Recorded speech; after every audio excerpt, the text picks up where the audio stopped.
waterfall, Palmas Waterfall, was non-functional and had been non-functional for over a year.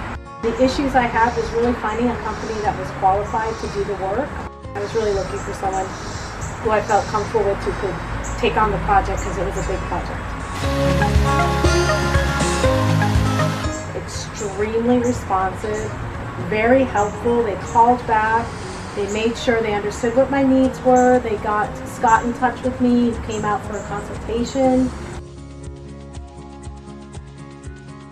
After hearing the different options and seeing the dream book that he brought, which provided lots of pictures and examples of your work, we were convinced that we wanted something even more than what we originally were planning to do.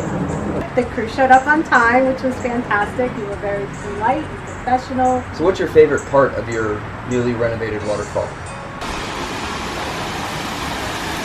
It's a beast. I like that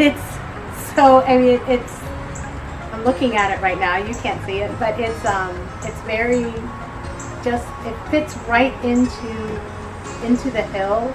I love the design. I love, honestly, the power of it. It's just beautiful.